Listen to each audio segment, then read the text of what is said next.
어머니와 함께하는 모습을 보니까 굉장히 마음이 따뜻해지고 또 한편으로 좀 뭉클하기도 하고 그러네요. 예. 야외에서 날씨 좋은 날 어머니와 함께 하셨는데 어떠셨나요?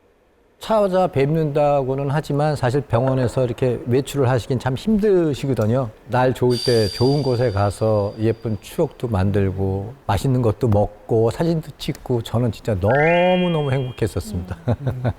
근데 사실 또 저기 어머니 말고 몇 달 전에 제가 진짜 한번 아찔한 경험을 한번 한 적이 있었어요. 아찔한 경험이면 무슨 일이 있었던 거예요? 요새는 이제 집 문들이 옛날처럼 열쇠로 여는 게 아니라 비밀번호를 누르게 돼 있잖아요. 깜깜하게 생각이 안 나는 거예요. 갑자기 이거 나도 치매인가? 뭐 이런 걱정이 확 몰려오더라고요. 그건 유전된다는 말도 있잖아요. 그러니까 겁이 덜커덕 나더라고요. 아니 진짜 이 건망증이 이 치매로 발전한다는 얘기가 있고 또 부모님이 치매에 걸리면 자녀에게도 이거 유전된다는 얘기도 있잖아요. 선생님 이게 진짜 뭐 걱정할 만한 상황인지. 이제 분명 유전에 의해서 이 치매는 발병되기도 해요. 이제 실제로 부모 중 한 명이 치매일 경우에 발병 위험도가 2.7배, 양쪽 모두 치매일 경우에는 무려 17.4배나 높아지게 되는데요. 그렇지만 이건 통계적인 수치일 뿐이고요. 치매 예방에 좋은 생활 습관을 들이면서 이제 예방에 힘을 쓰신다면은 치매를 늦추거나 피할 수 있으니까 희망을 가지시길 바랍니다. 근데 아마 지금 TV를 보고 계신 분들 가운데에도 나 건망증 있는데 이러다 치매 오는 거 아니야? 라고 좀 걱정하시는 분들 계실 것 같아요. 건망증이 치매로 가는지 아니면 아닌지 알 수 있는 방법이라는 게 있을까요? 네, 많은 분들이 이제 건망증을 많이 걱정을 하실 것 같은데요. 사실 건망증은 나이를 불문하고 누구나 겪는 현상이기도 해요. 치매가 만약 걱정이 되신다면은 뇌가 보내는 마지막 경고에 그 주의를 기울이실 필요가 있는데요. 경고요? 경고? 우리한테 뇌가 경고를 보내요? 그거는 바로 이제 경도인지 장애, 그거랑 이제 건망증이랑 비슷해서 이제 헷갈려 하시는 분들이 많으세요. 하지만 이제 경도인지 장애와 건망증은 엄연히 다른 증상이거든요. 이 경도 인지장애라는 게 정확히 뭔가요, 선생님? 아주 쉽게 표현을 하자면 치매 전 단계라고 할 수가 있습니다. 기억력이나 인지 기능이 뚜렷하게 감퇴됐지만 일상생활과 사회적인 역할 수행은 아직 문제 없는 상태라고 보시면 됩니다. 네. 쉽게 말해서 휴대폰 어디다 뒀지? 이렇게 하고 찾는 건 건망증인 거고요. 네. 내가 지금 뭘 찾고 있지? 라는 것도 까맣게 잊으면 경도인지장애 증상이 아닌가 좀 의심을 해봐야 됩니다. 여기서 문제는 경도인지 장애는 건망증과는 다르게 치매로 이어질 확률이 높다는 건데요. 실제로 경도인지 장애의 약 50%가 3년 내에 알츠하이머병으로 진행된다는 연구 결과가 있을 정도입니다. 3년. 저는 솔직히 치매하면 뭐 드라마나 영화에서나 보는 건 줄 알았는데 또 이렇게 듣고 보니까 치매가 더 이상 이야기 속에서나 뭐 존재하는 병이 아니라는 생각이 좀 들고 경계심이 좀 생깁니다. 예. 네, 요즘은 정말 치매에 걸린 유명하신 분들 이야기도 이제 쉽게 접할 수가 있는데요. 이제 미국의 이제 40대 대통령인 로널드 레이건은 알츠하이머병이 잘 알려지지 않았던 1994년에 스스로 자신의 병을 공개를 해서 이 병에 대한 이제 경각심을 알리기도 했고요.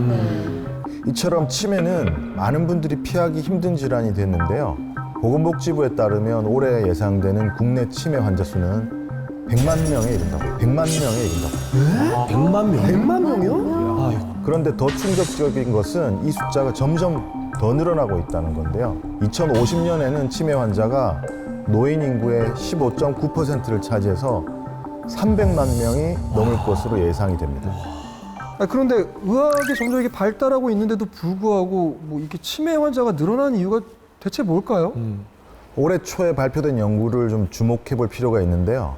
여러 가지 요인이 있지만 또 미세먼지에 대한 요인도 있습니다. 미세먼지? 생각도 못했어. 미세먼지 등 대기오염 물질에 의해 대뇌 피질의 두께가 얇아지면 알츠하이머병 위험 역시 상승한다는 사실이 확인이 됐습니다. 그러니까 미세먼지가 치매까지 유발을 한다는 거잖아요. 네, 그렇습니다. 우리가 호흡할 때 들이마시는 미세먼지는 코 점막을 통해서 걸러지지 않고 인체 내부로 들어가게 되는데요.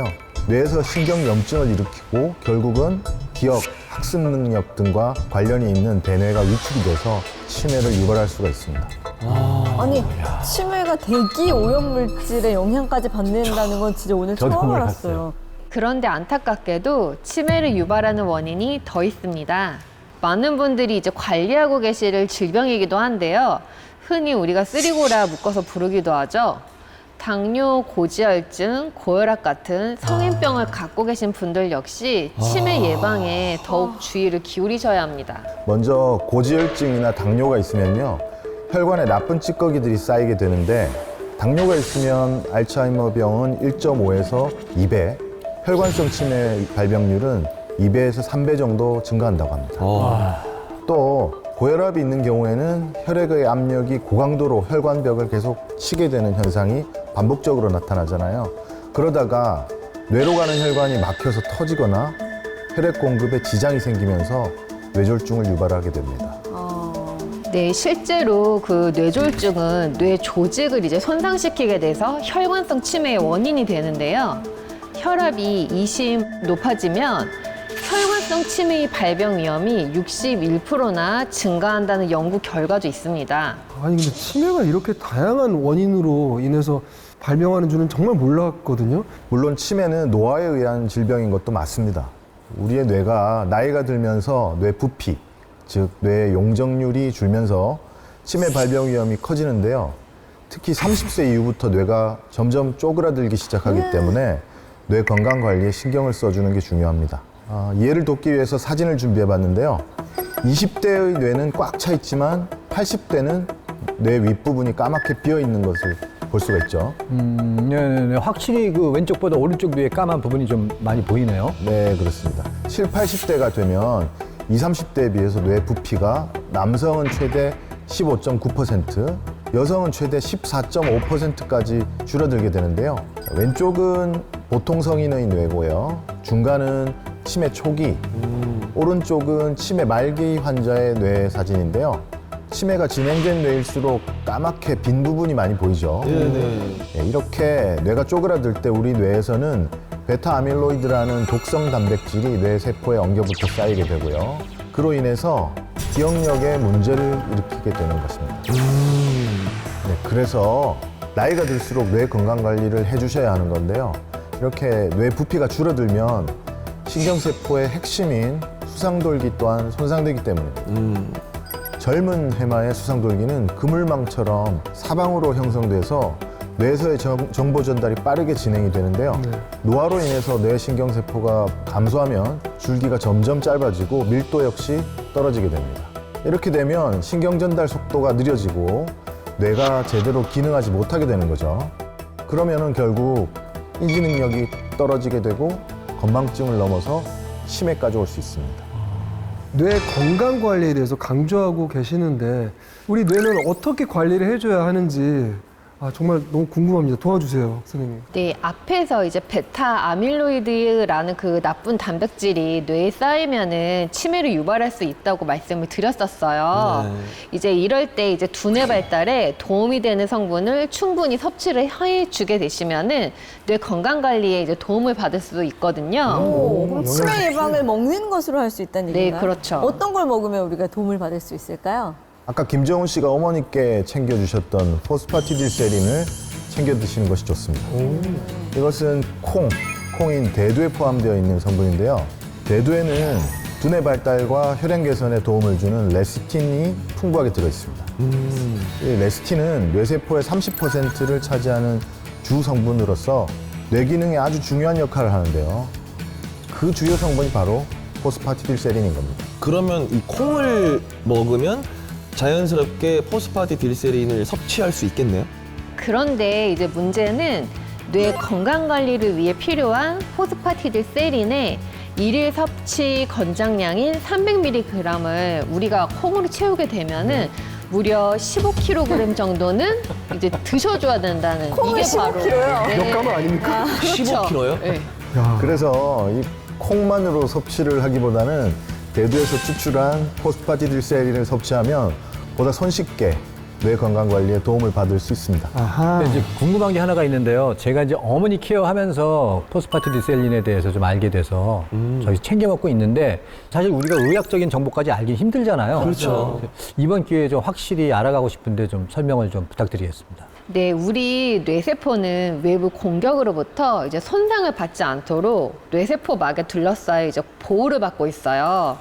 뇌세포막의 15%를 차지하는 주요 구성 성분이 바로 이 포스파티딜세린이란 거거든요. 줄여서 PS라고도 부르는 이 성분은 뇌세포를 보호하는 동시에 성장과 유지를 도와주는 역할을 하게 됩니다. 신경세포막 기능을 활성화시켜가지고 심층사고를 촉진하고 기억력을 증진하는 데 도움을 줄 수 있다고 생각하시면 됩니다. 또 주목할 것은 나이가 들면서 뇌세포막이 노화되기 때문에 포스파티딜세린 양도 점점 감소한다는 건데요. 이것은 체내에서 자연적으로 생성되는 성분도 아니기 때문에 외부에서 보충해 주는 것이 필요합니다. 그냥 방치해서 몸속 포스파티딜세린이 감소하게 되면 뇌 신경 전달 물질도 감소하게 되는데요. 그러면은 기억력이 떨어지면서 치매 발병 위험이 높아지게 됩니다. 네. 그러면 포스파티딜세린이 해마의 수상돌기를 지키는 데 도움을 준다. 이런 말씀인 건가요? 박은영 씨가 예리하게 포인트를 잡아내신 것 같습니다. 역시 박은영. 포스파티딜세린은 저하된 해마의 기능을 유지하는 데 도움을 줍니다. 왼쪽이 어린 쥐고요. 오른쪽이 늙은 쥐의 수상돌기입니다. 네. 왼쪽 수상돌기가 좀 더 빡빡하게 빽빽하게 채워진 게 보이시죠? 네. 이 상황에서 늙은 쥐에게 포스파티딜세린을 27개월간 투여해 봤는데요. 젊은 쥐처럼 돌기가 빽빽하게 채워졌어요. 이것은 포스파티딜세린이 신경 전달 물질 시스템을 활성화하는 데 도움을 줄 수 있는 결과라고 할 수 있겠습니다. 아니 우리 뇌에 이미 있다고 하는 성분이 이렇게 치매 예방에 도움이 된다고 하니까 약간 좀 든든해지기도 합니다. 예, 희망이 보입니다. 네, 여러 실험과 임상을 통해서 포스파티딜세린이 신경 전달을 촉진하고 기억력과 학습 능력을 향상시켜주는 등 뇌 건강에 도움이 되는 것이 입증됐다고 하는데요.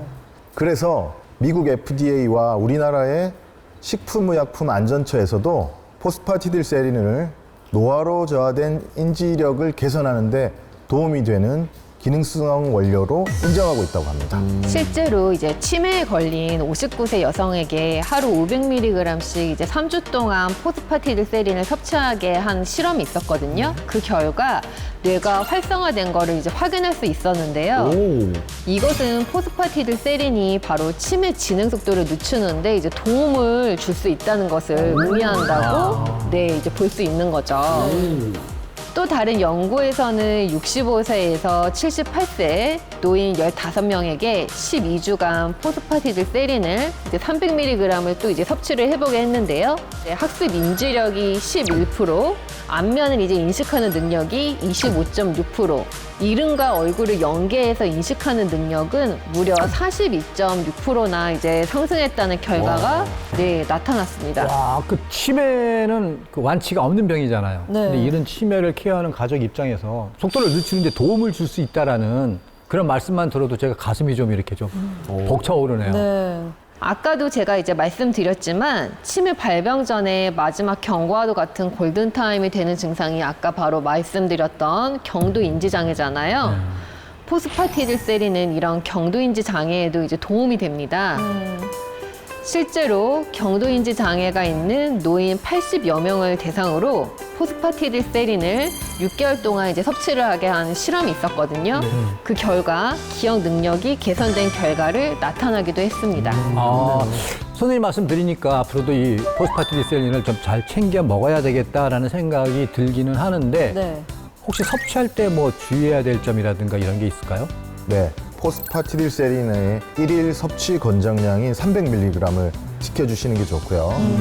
식품의약품안전처에서 인증한 건강기능식품인지 마크를 꼭 확인해 주시는 게 좋겠습니다. 그리고 포스파티딜세린은 이제 대두에서 추출한 성분이라고 아까 말씀드렸잖아요. 그렇기 때문에 콩 알레르기가 있는 분은 이제 전문가랑 상의를 한 다음에 섭취를 해주시는 게 좋고요. 임산부와 수유부 역시 상의 후 섭취를 권장드리겠습니다. 자, 오늘 이 영화계를 풍미했던 저의 직속 선배님이시죠. 하이틴 스타 배우 김정은 씨와 아주 유익한 시간 가져봤는데요.